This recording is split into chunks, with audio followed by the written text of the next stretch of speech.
If you're suffering from constant foot, Achilles, knee, or even hip issues, and you know that you are not loading through your foot well, or that you're collapsing in at your ankle, this is for you. All right, let's dive into some foot mechanics 101. Now, what we need is when we bend our knee forward or we hit the ground, we should pronate and flatten our foot. People who demonize pronation are basically fuckwits who have no idea about human biomechanics and how the foot moves, so you can just ignore them.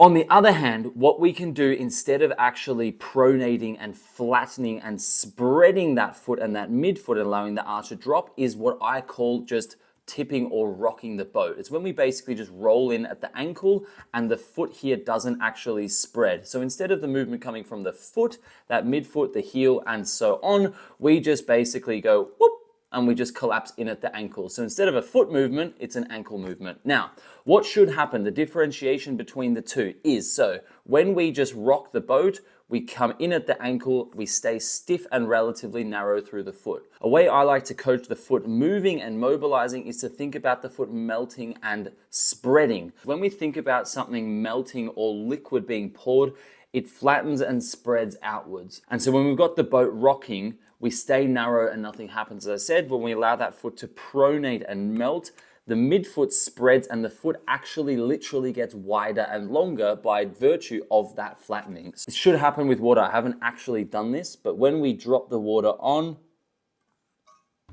okay, it kind of went outwards and forwards. See, it spreads like this. So to allow that arch to flatten, we think about melting and spreading as that knee goes forward. And then as we go into toe off, it pops off. Ask yourself, if you've got foot and ankle issues and that you know that you do, are you tipping or rocking the boat, or are you actually allowing that midfoot to melt and spread?